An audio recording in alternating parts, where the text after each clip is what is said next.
Welcome back to Real Repairs, folks. Today we have what is probably going to be the realest real repairs we've done so far. What's in this box is a mystery, at least to me. Our good friends at Reverb got a hold of us with a challenge. Whatever's in this box is in dire need of repair.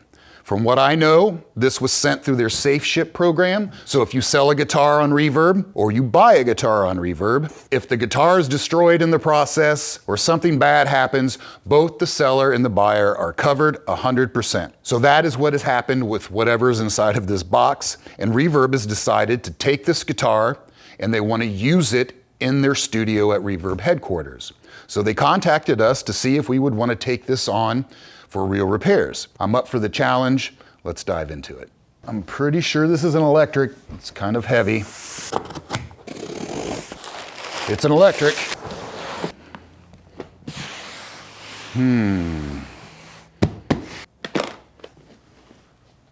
Oh my God. It's an Explorer with a broken headstock. A severely broken headstock. Oh, wow. Okay, I bet the headstock is in here. Yes. We have a bridge. I don't see a tailpiece. Let's get something under the neck for some support. Our patient is an 80s, I'm assuming, 80s Explorer. I love these things. Most of the time, traditionally, you see them in Carina. This one appears to be mahogany. I've built an Explorer. I built an Explorer for Scott Hedrick from the band Skeleton Witch maybe 15 years or so ago. And I built that one out of mahogany. So I love these guitars. They're really cool. This has obviously been through the ringer. It's been well played. I'm right away noticing a couple of plugs here, which probably indicates somebody had some mini switches, maybe some coil cuts or something. But let's look at the major issue at hand, which is our headstock break. Actually, this isn't so much of a headstock break as it is a decapitation. This is about as bad as one gets. If you remember from our very first episode of Real Repairs, I did an SG break that was at the neck joint, and it was pretty bad. It was all completely apart. But the good thing about it is we had a lot of overlapping wood that gives us glue surface. This, not so much. It's a very blunt break, like it's just been chainsawed off the end of the neck. So these are a lot tougher to repair. I don't have a lot of gluing surface. I want to be careful here. I don't want to knock a bunch of splinters loose, but you can see how this came off. And I'm seeing now there's some chunks of wood gone. And a very curious thing is this dowel. I don't know what this is, to be honest with you, or how it even got in there. It's obviously had some other work done to it. I can see some finish work. It's been oversprayed, I believe. There's some gappiness right here along this seam. You know, it's kind of a cliche that Gibson headstocks break. My favorite Les Paul that I own has had a peg head break. And that's normally where you see them, or on Les Pauls and SGs with the traditional 3 left, 3 right peg head. You don't see them on Explorers very often. If this were a clean break with lots of wood surface, we could glue it on right now and then we could be playing this thing tomorrow. That's not going to be the case with this one. This is a lot more challenging. And the other challenging part about this being an Explorer and the hockey stick headstock is that it's a little more difficult to align. 3 left, 3 right, straight peg head is a little bit easier to keep on center with the neck. We're going off to one side here. I don't want to glue this thing on askew. It needs to all line up and look natural. And that's a lot more challenging with a headstock like this. So our number one task is structural. But the second half of that is, what do we want it to look like when we're done? They're separate challenges. The really difficult part about this is that it's a natural finish and everything is visible. If this was a black guitar, it'd be a different story. If it was a sunburst, it would be a different story. This is the challenge we're presented with, is that we can see everything. The next step is I need to talk to Reverb. What do they know about this guitar? Can we look at the original listing? Do they know what this weird dowel is? Any information I can get from them is going to be helpful, especially just knowing what they expect. They mentioned that they want to use this as a studio guitar. Do they care what it looks like, or they just want it structurally repaired? Who knows? Let's not waste any more time. Let's get Reverb on the phone. Hey, Tibor. Hey, how's it going, man? So I've got an Explorer here. Yeah. Very broken Explorer. Very broken Explorer. Sitting really sad in its case for a number of years now. So I've had a chance to kind of go over it, and we opened it live on camera. I didn't even know what I was getting ready to look at it. Oh, So it was a total surprise to me. I originally looked at, I've got the peg head here. Uh, there it is. I looked inside and you can probably see that little dowel. Hmm. I thought at the first, like, there's no way. This had to be repaired once, I thought maybe, and, Yeah, and broken again and re-repaired. But no, this, after I looked this is into it, original. that's original. That's the Okay. way they did it. This is a Norland era Gibson, and Right, right. they're not particularly Infamous. known for their Hmm. some of the guitars are awesome and some of them not so much. You kind of hit or miss. I think this is a great guitar, but this I think is some work that's kind of indicative of that era. Hmm. Something's been done to it because there's some like super glue touch up. Uh, Right. so some sort of repair or touch up has been done to it. I think it originally would have maybe had some shallower tuners on there. But either way, it's, we just want to discuss how you want to go about it and what your Yeah. options are. First is we make a new neck for it and we match this one as closely as we can. That gives us a perfect neck, a perfect fret job, and we will make it look as much as we can like it's never happened. Option B is we roll the dice and we put this headstock back on however we can figure out how to get it on there, and scars and all, and we set this thing up as is and get it back to rocking. I guess the story that I wanted to try to tell with this guitar is kind of two parts. One, obviously, what we try to do here at Reverb and also what you do at StewMac is basically the same thing, right? We want to make sure that we can get instruments out to people and make the world more musical. Mhm. And should the unthinkable happen, we're going to make sure you're taken care of and you're going to make sure that instrument's playable. You Absolutely. know, on the other hand, I'm actually even thinking of a couple layers deeper of trying to demystify broken headstocks, Uh-huh. and the value of being able to repair something like this is I have a 1968 EB2D that Okay. has a broken headstock. I have a And 69 Deluxe, Gold Top Deluxe. It's my favorite guitar. It's had a yeah, stock. broken headstock too, and I've had some people tell me that it's like the Tommy John surgery, right? Mhm. When you you get stronger You get after the better. It surgery. sounds I know. better. Yeah. Yeah. And like obviously there's going to be ch a change in value of the guitar, especially as we talk about like Gibsons and their various eras and Sure. how much people are willing to pay, Yeah. right? But as a player, I've actually found myself searching for broken headstock Me guitar too. like this 68. I'm not precious about it now. I'm Right. playing it out and I get to play a 68 EB2, Yep. you know?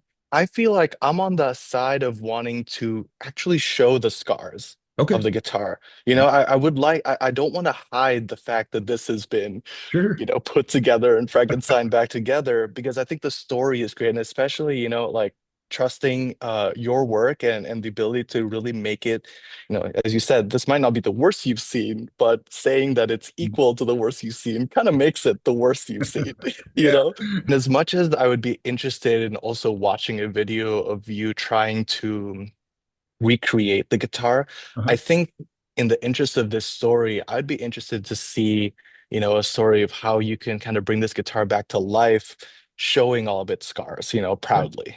I love Yeah. it. Let's put this peg head back on, man. Hell Yeah. yeah. You up for the I'm challenge? up for it, man. I am more than up for it. All right. So great. We're not making a new neck for it. We are going to salvage this as best we can, and we're going to run with it. Hell yeah. All right, man. Well, thanks for chatting with me. I'm looking Mhm. forward to this, and we'll talk soon. Yeah. I can't wait to see the video, man. This is All so right. exciting. Thanks, Tibor. See you, Gene. Thanks, Bye, buddy. man. All right, so there we have it. The challenge is to salvage this neck as is, as best we can, scars and all. And the very first thing we need to do is spend some time dry fitting this back on here. I've been pretty careful not to disrupt any of this wood. I don't want to make it worse, but now we need to just start making it go back together. And our objective is to get this headstock back on here straight and even and as structurally sound as we can. And then we'll decide what to do past that. Let's just see how it goes on here. Okay, so that's not terrible, but we've got a gap all along our crack right here. We've obviously got a chunk of wood missing here. I think there's a little chunk of wood missing out of the side here. It's pretty straight. Let's see what the front looks like. You can see there we've got a gap all along that crack. It's not completely closed. And a big gap behind our nut here. So something inside of this brake is preventing this puzzle piece from slipping back into place. So this could be a sliver of wood, some compressed grain, maybe this dowel. The more wood I try to remove to get this to come into place, the weaker it's going to be. I think the first thing I need to do is pull the truss rod nut off. Let's take the nut out of here. This isn't the original nut, it's been replaced at some point, but we're gonna set it aside. I don't know if this washer needs to come out of here. I think for now I'm gonna leave this alone. If I had to get it out of there, I'm pretty sure I could. I'm at risk of damaging the end of this brake, which might make it fit worse. So I'm looking for any loose splinters or any blunted pieces. All of these splinters fit together like fingers. They break apart, and if they're undisturbed and they fit back together, everything locks in, it's stronger, it helps align the joint. But if just a couple of those fingers get blunted or smushed, then suddenly it doesn't want to go back together. Tibor told me that this damage happened a long time ago, and the longer wood sits apart, the less likely it is to go back together perfectly. And it might be playing into why we're having this problem to begin with. No matter how much refitting I do, I may not be able to get this to go back together perfectly. But before I take a drastic measure, the one other thing I need to do, and I'm kind of suspicious, is this dowel. So if I come in here and just chisel away at this dowel, chisel away at some of this goopy glue that was originally in there from the insertion of that dowel, maybe that will enlighten me here. It'll expose something I'm not seeing. Maybe it will allow this to slide back together. I don't know. It's worth a shot. It's low stakes. I might as well do it and see what that tells me. So here's one thing I'm noticing, and this is the kind of stuff I'm going to be looking for, is we have a loose fiber of wood right there. Now it's about ready to fall right out. It could be the cause of that gap all the way around there, just a little piece like this. Let's just drop this out of here. I don't want to cause any of these. That's why I'm trying to be careful when I fit it back together and not mess with it too much. So let's look at the neck end here. I've got some glue right here. This would be from our dowel, from when that was inserted. That could be hanging this up. There's a chunk of glue that doesn't need to be there.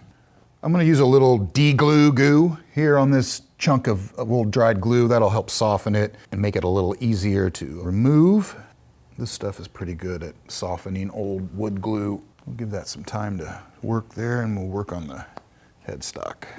So I'm just gonna come in with a chisel and remove some wood off of the surface that would be touching the neck, just to make sure it's not causing us a problem. One thing I'm noticing while I've been in here chiseling away at this dowel is I've got a loose tooth right here, this chunk of wood that's, I bet I could get in and pull that out of there. That could hang us up for sure. So that was just hanging in there. It's out of there. So it's starting to loosen up here, soften up. I'm just gonna pick away at it gently here and try not to disturb too much area around it.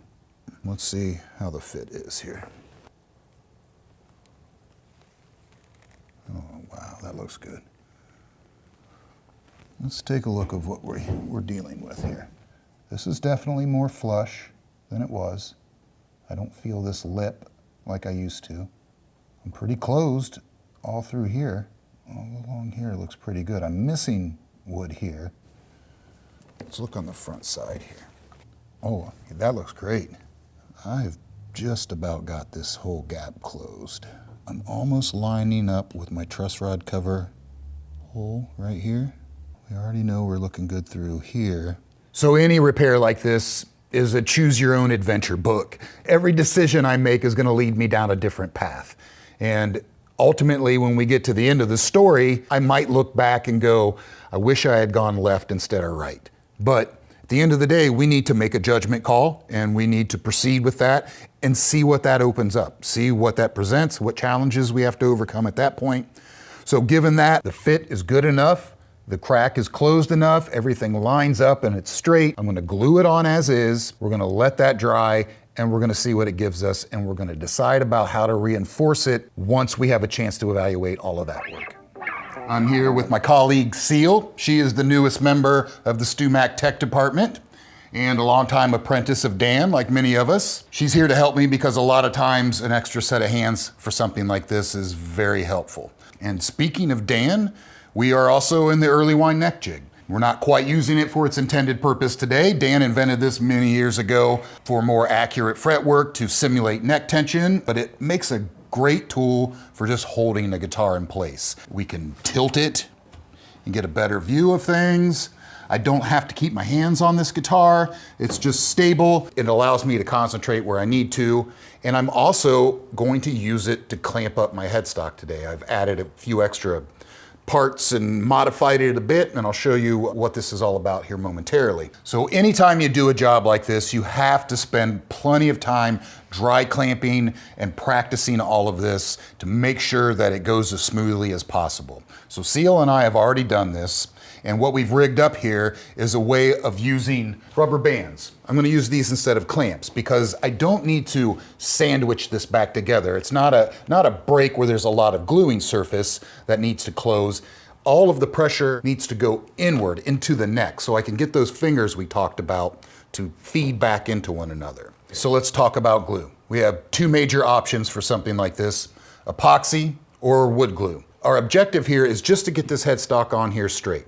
Later, I'm gonna come back in and choose a way to reinforce all of this, which is likely gonna involve me coming in and milling out all of this damage anyway. So all of this gluing surface is more than likely gonna be removed in the end. So the glue we use right now isn't going to play a major role in the structural integrity of this repair. And epoxy is messier, it's sticky. I could potentially glue my rubber bands to it. To make it easier on ourselves, we'll just use some wood glue. Wood glue cleans up with water. It gives me plenty of open working time. And worst case scenario, if something goes wrong and I come here tomorrow and this all fell apart and the peg head's crooked or something terrible, I have the opportunity to undo this glue joint if I use wood glue. I don't plan on that happening, and that's why we practiced. So it's just an added safety measure, and it's just a little easier to work with. So we're gonna go with Titebond 3. Nice. See, normally I use Titebond 1. Yeah, Titebond 1 is great stuff too. I use it a lot. And if we had a really clean, just an open crack with a bunch of gluing surface, Titebond 1 is fine. But Titebond 3 gives me a little more open working time, so I can position this, and if anything goes wrong, we have more time to recover from it. And it is a little stronger. We've done tests in the R&D shop here many years ago, tried all the different glues to just get a sense of how strong they actually were. And Titebond 3 was clearly stronger than any of the other wood glues that we tested. I think it's because it has just the slightest bit of flex to it. It's not like rubber, but like a tree that's blowing in the wind. If it's got a little bit of give to it, it's less likely to break. So I do like it for structural stuff like this. Okay, it's time. Are you ready, Seal? I'm ready. All right, the first thing we need to do is protect the threads of our truss rod. I don't want to goop a bunch of glue in there that I have to worry about cleaning out later. I like to do that with just a piece of heat shrink.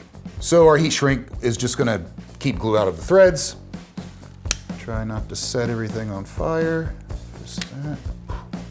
I cooked that a little bit right there. I did almost set that wood on fire. That's fine. Okay, the fire's out. Let's get on with it here. We'll get some glue, way more than we actually need. Glue brush. All right, I'm gonna coat both surfaces with some wood glue here.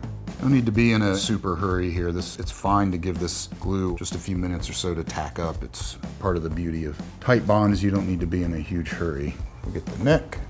I also want to be careful that this brush doesn't shed inside of here. Here. Tilt this forward a little bit. Look good, Seal?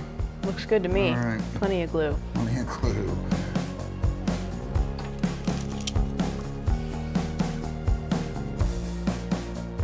Beautiful. So I took the time when we practiced to set this to the right height to make sure that I'm not this way or this way and the crack is closing. So my dowel's gonna go through the D string.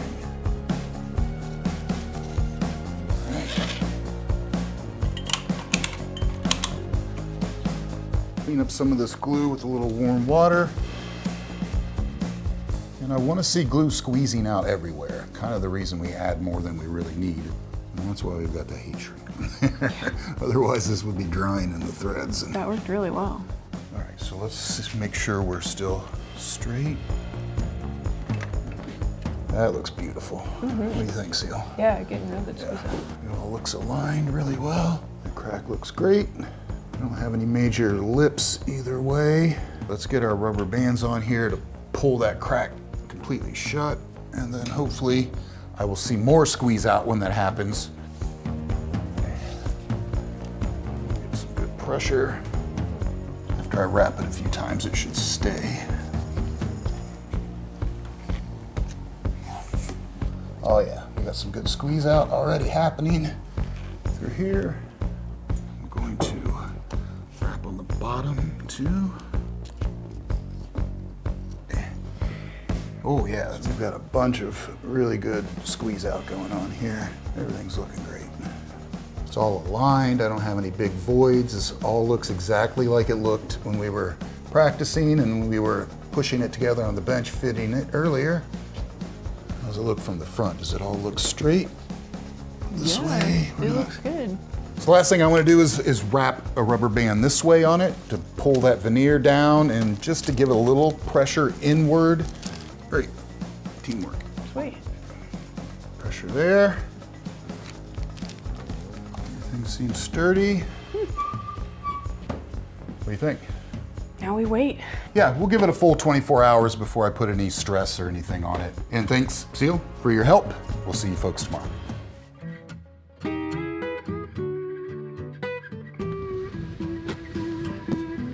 Oh, I was super nervous about this last night that I could hardly sleep, but I am very pleased with how this came out. The headstock is on there very straight and it's way stronger than I expected. I do feel a little better because I'm wearing my lucky hat. It has a little blood on it. If you want to see how that happened, check this video out. But I'm also noticing some things I didn't pick up on when the headstock wasn't attached that have me a little concerned. So the next adventure I choose is a critical one, and I want a second opinion, and I know just the guy. Killer man, you got the peg head on. Yes.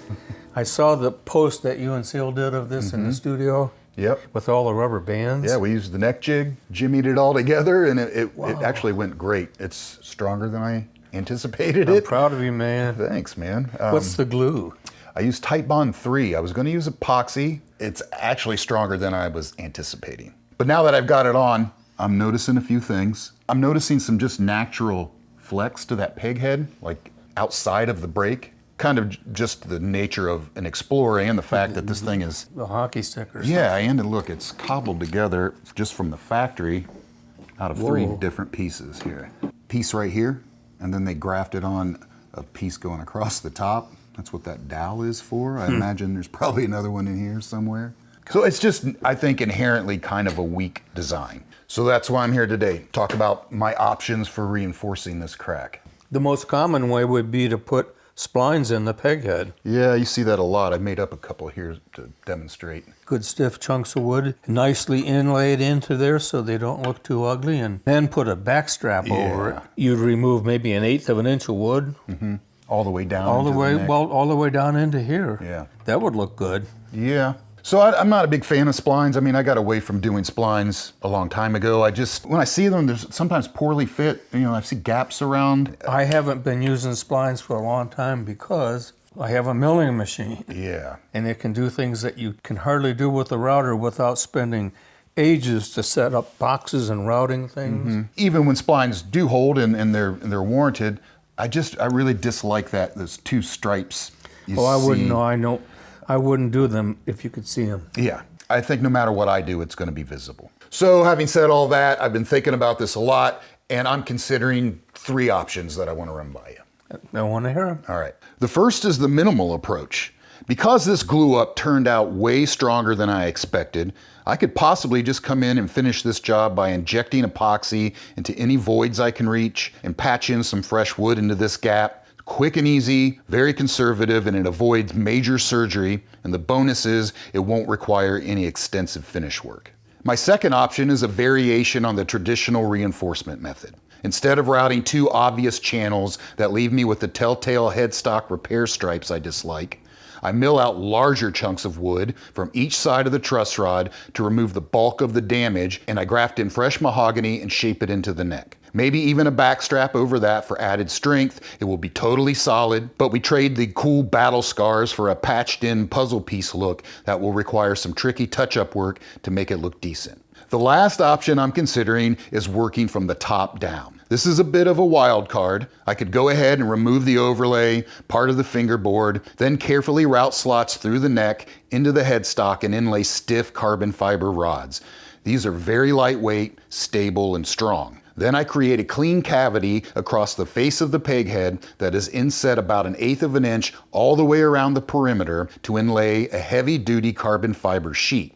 These are insanely stiff and strong, but light as a feather. The crack will be bulletproof and the peg head will no longer flex. Then we replace the overlay and put back the fretboard. This is what I call the $6 million man approach, for those of you old enough to get that reference. Gentlemen, we can rebuild him. We have the technology.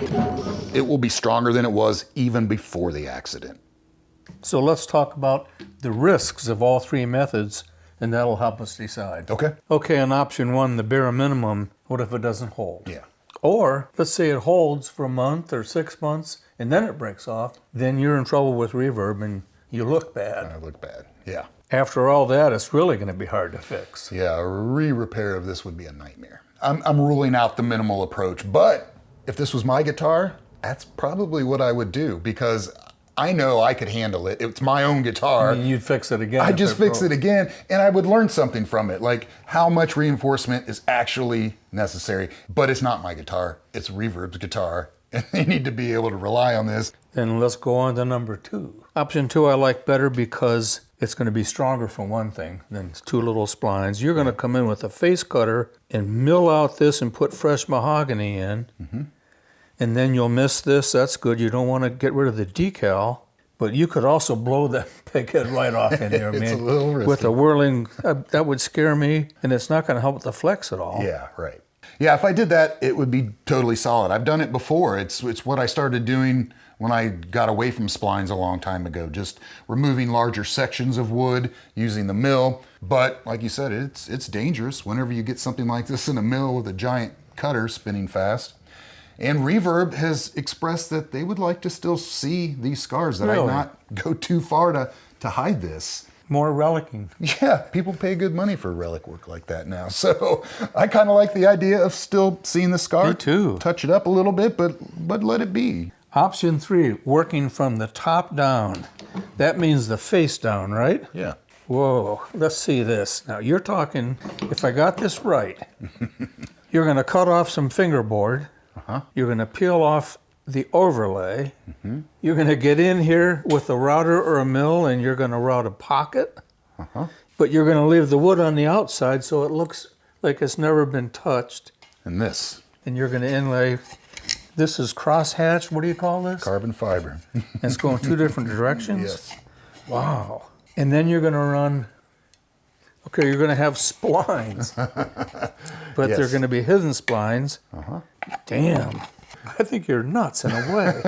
You might regret this, Gene. Yeah, it could be, it's risky. This could be taking this off. You could undo what you already did. Mm-hmm. Taking this off, you're going to use some heat. Mm-hmm. And that could affect this. Mm-hmm. I'm for it. Let's do it. You know me. Yeah. I like the hardest way possible. I learned it from you, man. Oh, wait a minute. I just thought of something. Oh, this might change everything. I like your idea, but this is a 3D printed fixture that Ian Davlin made last year on the Luth group that went on the fretboard, clamped it on, and a drill bit went through it. So if you can imagine the drill bits coming through, and he drilled right through the fretboard into the peg head and put 2 carbon fiber rods in there. Oh, so yeah. Round. They make, instead of flat bar stock, they make this round too. I'm thinking in that diameter, small enough. Yeah, okay. And since you'll have taken the peg head overlay off of this, you've gone in there and routed wood out, right? I see where you're going, yeah. And that gives you a good angle to come in here real low and drill right down into the neck on both sides. Yes. Slide in the carbon fiber with epoxy. You're going to put carbon fiber in this, inlay it down in. Yeah. Getting this off, I think I would just get a Dremel tool and just start carving away. Just take it off. Yeah, don't even worry about heating it. I don't want to heat it right in there. Okay. Just what if we did and it just sags? Yeah, it is a little risky. I like this idea, Dan. Oh boy, this is even better. I knew there's a reason I came to visit you today. The biggest advantage is I don't have to take this piece of fretboard off. I can just do all of this work coming in this direction. I love it. Anybody who know the wiser. Okay, it's decided. I'm with you. All right. Godspeed. Let me know how it comes out. If you have any troubles, give me a call. I just might do that. Thanks, Dan. You're welcome. That was pretty awesome. There's nobody thinks outside the box like Dan, and got my propensity to do complex solutions from him to begin with, so it's pretty fitting that he gave me a better idea than it had. So I'm pretty stoked at this, and I've got some things to think about. Before I could start the reinforcement work, I had to patch the large gap in the back of the neck. So I grabbed my favorite chisels and prepped it for a plug. Once it was all trued up and clean, I transferred the cavity measurement to a matching piece of mahogany and rough cut it on the bandsaw. Then I ran that piece through the thickness sander until it matched the cavity width exactly. Using some tape, I transferred the angle at the end of the cavity onto the mahogany fill piece. I roughed that out on a bandsaw, then cleaned it up on the belt sander until it matched the end of the cavity perfectly. Next, I cut the piece to length and roughed in the bottom curve on a flat beam with some sandpaper until I had a close match.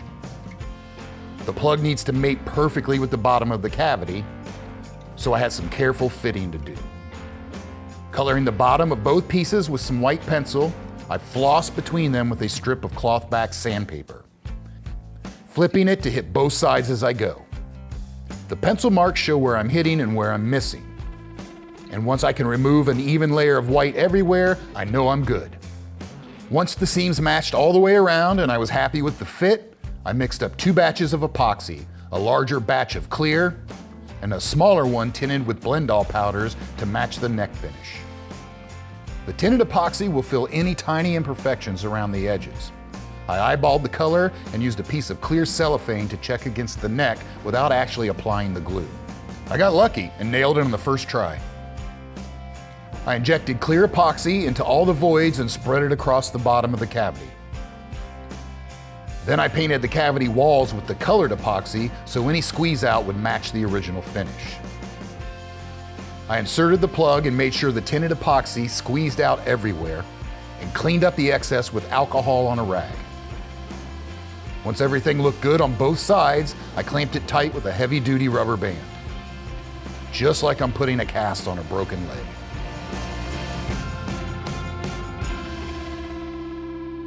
Once the epoxy fully cured overnight, I removed the rubber bands and the plug was looking great. So I used a flush cut saw and a Teflon guard so I could cut it really close and protect the finish. Then with a variety of chisels, scrapers, and a few different files, I shaped it into the rest of the neck, following the natural contours as closely as I could. We'll refine this later and make it look great in the touch-up process. Next up is removing the veneer. Dan warned of the dangers of trying to heat this off, but I had to try. A pot of hot water keeps my knives warm and clean, while a heat gun and an infrared lamp bring everything up to working temperature. I monitor it all closely. Thermometers are critical. Wood glue starts to soften around 150 degrees, so the knives need to be pretty hot. But if I go too far, I risk compromising my glue joint, damaging my finish, and hanging my head in shame to Dan. Once I was well under the overlay, I brought in a second knife to help me out on the other side of the peg head. My plan was to slowly peel this overlay up from the front to the back. And it was all going quite well until I hit the area just past the D-string. The glue fought me a little more here, and one of my knives started to follow a grain line into the headstock. But once I cleared the G-string, it was smooth sailing to the end of the peg head. Well, that went about as well as I could expect it. I'm pretty pleased with that. I dug into the wood a little bit here, and this is where I was struggling. I was diving into a splinter right here, but I pulled it out in the end. I lost a little bit of the overlay right here. Little chip pulled right here, but at the end of the day, I couldn't ask for anything better than this. The last step is cleaning up a few small mahogany chips and bits of overlay left behind. These chips are very thin, so sandpaper on a flat block along with some razor blades and chisels makes quick work of the cleanup. I clamp the overlay flat so it won't warp while we proceed with the repair. The next step is to route the face of this headstock, and for that, I need a routing template. I recruited my buddy Todd Sams for this job. Todd is head of R&D at StewMac, and he's super knowledgeable on CNCs and laser cutters. We scanned a photo of the headstock veneer, and Todd ran that through his drawing program. We'll use that on the laser cutter to first create a pattern out of thin acrylic and verify our specs against the Explorer headstock. Todd's gonna be busy for a while tweaking this program until he can make me a heavy-duty template I can use for routing. So I'm gonna move on to training for the most nerve-wracking part of this entire fix. So I've had a few stressful days, some sleepless nights thinking about this next part, the make or break point of this entire video. Removing the overlay was tricky, a little stressful. Routing the channel for the carbon fiber plate I'm gonna put in, that's a little risky too. But nothing scares me as much as drilling 2 long blind holes underneath this fretboard, about 6 inches long. I need to come from about here to here on both sides. Through a 3-dimensional curved changing neck, I have to take this long bit and not be off even a fraction of a degree, or I'm gonna bust out the side of the neck. I might bust into the truss rod cavity. Any number of things could go wrong with this step. So what I've done is bought this Explorer kit off of Reverb. This went for about 190 bucks, which I think is a pretty small price to pay to have the opportunity to practice this next step a couple of times. And we'll finish this guitar out later, and it will start its life out with a bulletproof headstock.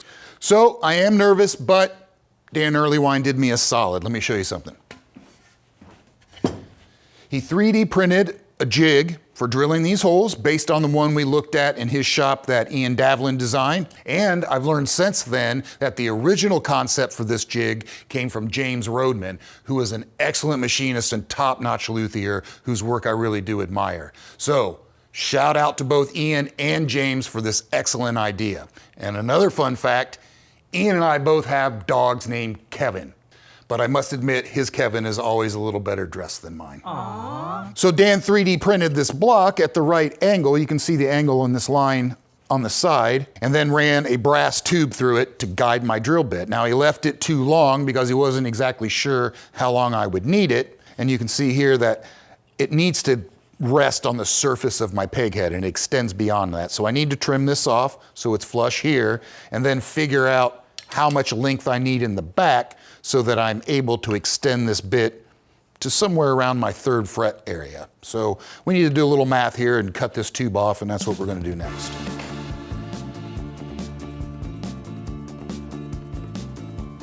So I have 675. 670.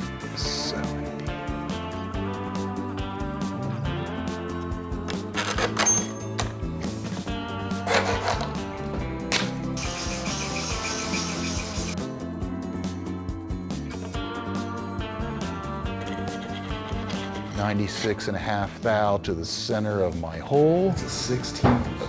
Boy, that's small. 30 seconds. Man, it's such a small window. 193 divided by 2. If all of my math is correct, I should be able to travel through my brass tube towards my 3rd fret, all the way to about here, and not bust out the back of my neck. I'm not worried about here at the peak of this curve.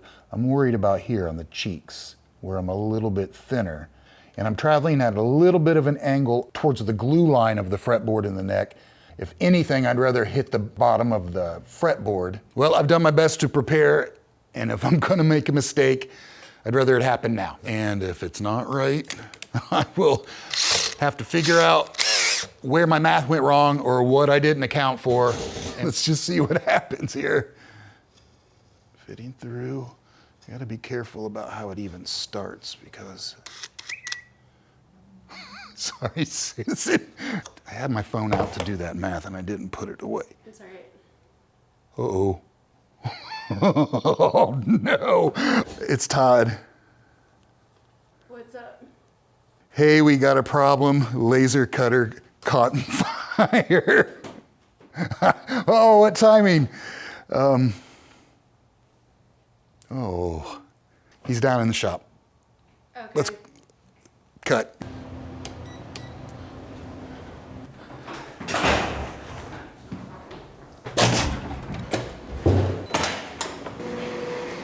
Hey, man. Hey, G. All right. You wanna show me what happened over here? They got lost air pressure, which is supposed to Oh. blow the heat through, Yeah, okay. stop it, and it just built up right under there. Wow. Smoldered. We're lucky it didn't set the whole sprinkler Yeah. system off. The cut had finished, so everything was good. We walked away for a minute because the thing was done, shut down, and one of the Waverly workers on that side had noticed something. So he told Brandon.